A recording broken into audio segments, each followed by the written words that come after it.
The head of state pays tribute to the contributions made by the late South African President Nelson Mandela.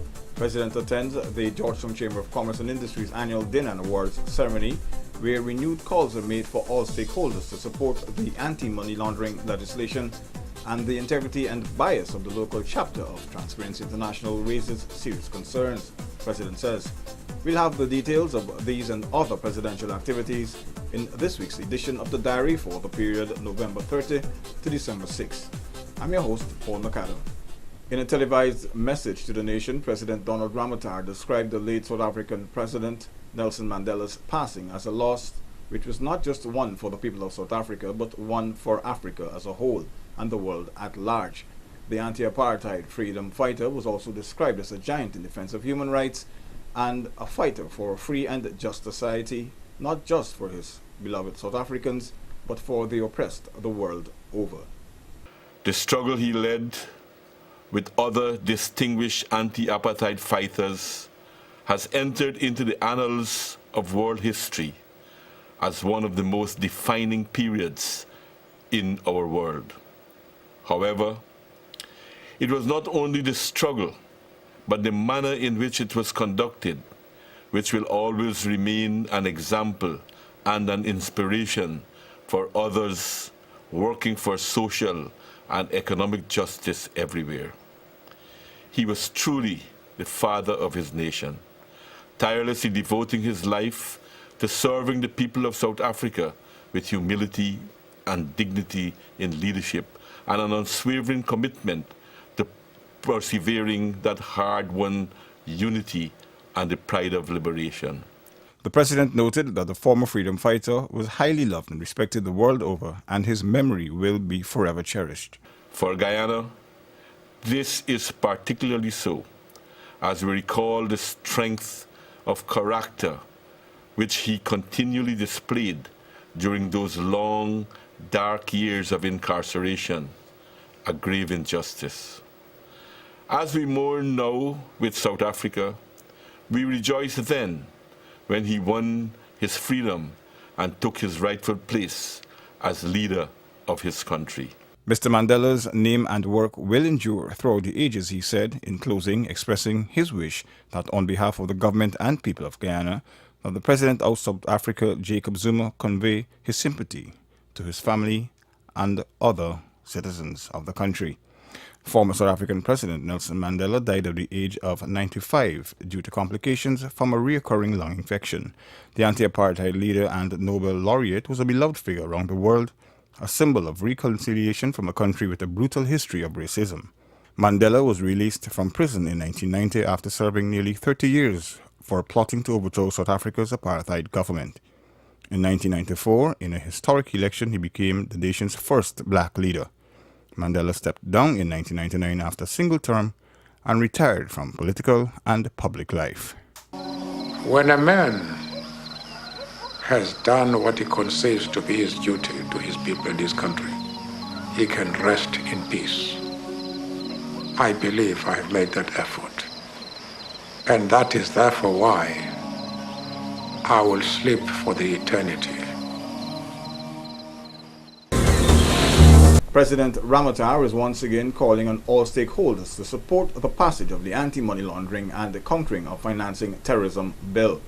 I think it's time for us to show maturity and to understand what we're doing from time to time.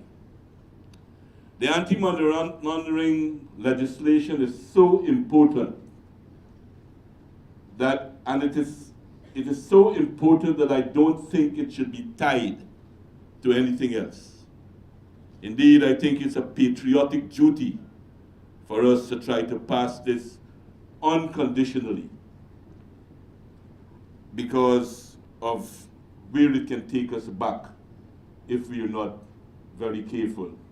The CFATF legislation is considered to be vital for Guyana's financial and economic well-being, particularly with regards to imports and exports. That is why I've asked my colleague to take it back to the Parliament as early as possible.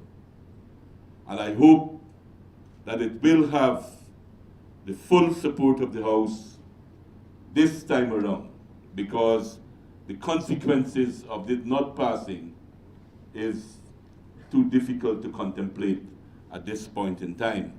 Government is prepared to accede to request to set up a procurement commission, but insists on the right to have its no objection clause remain in force. Our government, as it stands now, has given up more authority in that area than any other government in the Caribbean. We are the only cabinet that does not award contracts. We don't award contracts. All we do, we have the right to give a no objection. So it's not a question of not wanting to set it up, but it's a question of the need for us to have. There are many, many reasons to have that. You can't want to hold me and the cabinet accountable and don't give us that authority. The low rating given to government by Transparency International on its perception of corruption index may not be as truthful due to the credibility of the organization's local chapter, according to the head of state. The first thing I would like the local body to do, in the name of transparency, is to release the 4 surveys on which was the basis of the pronouncement that they've made. To also release the sources, what are the sources that they used, and who worked on it. The president noted that the Transparency International officials have publicly criticized his administration on incidents of perceived conflicts of interest, but he noted that some of the staffers involved in the survey are known affiliates of opposition factions. I've seen some of the local stars of Transparency International who talk a lot about conflict of interest. I saw them in the delegation of the APNU meeting the diplomats. I know one of them, their son is a candidate member of one of the political parties, but they lecture us about conflict of interest. It was noted that the People's Progressive Party Civic, the PPPC government, has ensured that the tabling of the Auditor General's report in the National Assembly after years of absence is done annually, and it is one that is pushed for the open bidding in awards of contracts. Every single bid is open publicly in front of the media. Every award is announced publicly. All of these things are done openly. That is why probably talking about the transparency being a perception index. Are we surprised when we have some of the main media outlets whose only business seems to be taking a special joy in attacking people and attacking the government and creating a campaign on these things, but no one is speaking about how much we have done in this area and how far we have gone. You're watching The Diary, where we have been recapping the highlights of the country's president's weekly activities. More after the break. Guyana needs a new modern international airport which will increase air travel and will directly lead to an increase in economic activity for many sectors and individuals. This will firmly place Guyana on the road to modern advancement, which is necessary for the economic transformation of the country. The new infrastructure will accommodate the widest variety of aircraft type, and the expanded CJIA will also allow Guyana to be the South American hub for international travel into Europe. But the political opposition, however, does not feel it is necessary for the economic transformation of the country.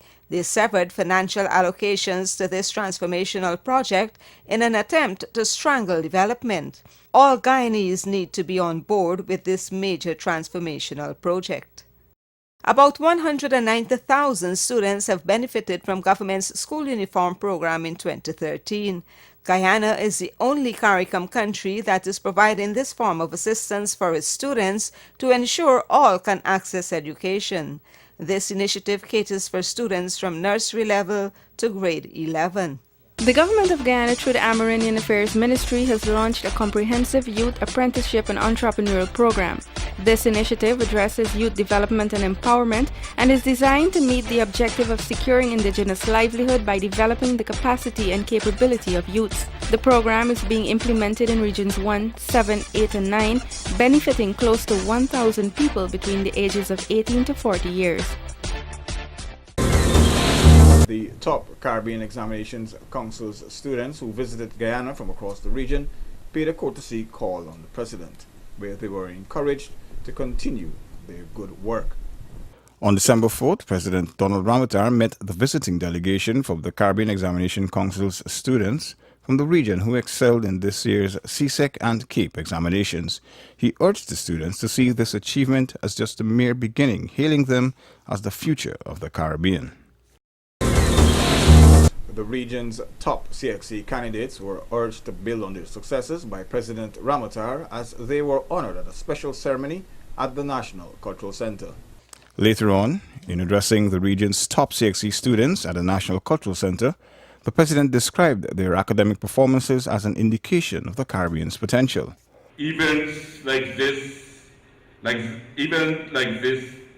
celebrate the educational achievements and that focus on how educators can improve the syllabi of the students to make them more responsive to a globalized world is extremely important for us living in small state economies in the Caribbean. The fact that collectively we are too small by landmass and by population to have any strong influence on the world economy. We tend to be price takers for our goods and services in the world market. However, it is really through education and successes like these and the promotion and improvements in the region's overall performance in mathematics, in sciences, in literature and art, that as a people we can change our fortunes and move the region collectively from being one where we constantly have to accept the diktats, standards, processes, prices, and just general ways of doing business from outside of the region to one where our people are leaders in the forefront of breakthroughs, systems, products, and processes that can change the global economic, scientific, and even the engineering architecture. President Ramotar reminded stakeholders that the most important factor for the region was that of its human resources and capital. Developing a knowledge-based economy, he added, will help in promoting innovative services and products. This innovation that we all need individually is better pursued if we come together and go forward as a region. Although we have been forging deeper Caribbean integration, we do have some gains here, despite the frustration at the pace at which we go. The integration that we have been pursuing also since the signing of the Treaty of Chaguaramas 40 years ago. The fact remains that as a region we are still thinking too individualistically about our own country's growth, and we seem not to realize that as small island states we can only be competitive if we come together and build our economies stronger. Guyana hosted the top performers throughout the Caribbean as the CXC Council awarded them for their performances. Guyana topped 5 of the top CXC Awards, including the most overall outstanding achievement. Yugita Basad of Anna Regina Secondary won that award, whilst her classmate Zemina Rashid won the most outstanding candidate in technical vocational education. Cecile Cox and Sasha Woodruff, both from Queen's College, collected the most outstanding awards in sciences and business studies respectively, whilst Rafina Mustafa of Saraswati Vindhya Niketan School won the Most Outstanding Candidate in Humanities prize. More of the diary after this break. Millions of taxpayers' dollars have already been spent on the Amalia Falls hydropower project, which is now in its final stages of achieving financial closure. However, the APNU and AFC teamed up in Parliament to kill the project without any valid reason, and in so doing taking cheap electricity out of the reach of Guyanese. Frustrating a project of this magnitude at this stage is tantamount to strangling the country's development and putting at stake the future of every man, woman and child. Guyana needs a new modern international airport which will increase air travel and will directly lead to an increase in economic activity for many sectors and individuals. This will firmly place Guyana on the road to modern advancement, which is necessary for the economic transformation of the country. The new infrastructure will accommodate the widest variety of aircraft type, and the expanded CJIA will also allow Guyana to be the South American hub for international travel into Europe. But the political opposition, however, does not feel it is necessary for the economic transformation of the country. They severed financial allocations to this transformational project in an attempt to strangle development. All Guyanese need to be on board with this major transformational project. About 190,000 students have benefited from government's school uniform program in 2013. Guyana is the only CARICOM country that is providing this form of assistance for its students to ensure all can access education. This initiative caters for students from nursery level to grade 11. The government of Guyana, through the Amerindian Affairs Ministry, has launched a comprehensive youth apprenticeship and entrepreneurial program. This initiative addresses youth development and empowerment and is designed to meet the objective of securing indigenous livelihood by developing the capacity and capability of youths. The program is being implemented in regions 1, 7, 8, and 9, benefiting close to 1,000 people between the ages of 18 to 40 years. That's all in this week's diary for the period November 30 to December 6. Before we go, here were some of the highlights. The head of state pays tribute to the contributions made by the late South African President Nelson Mandela.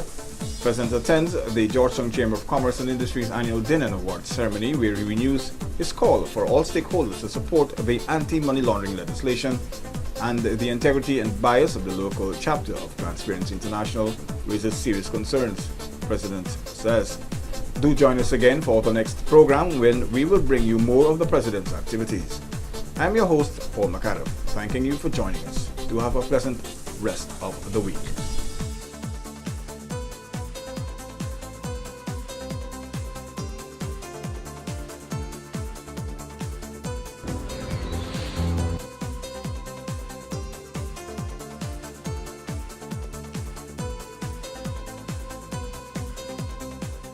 The President delivers first.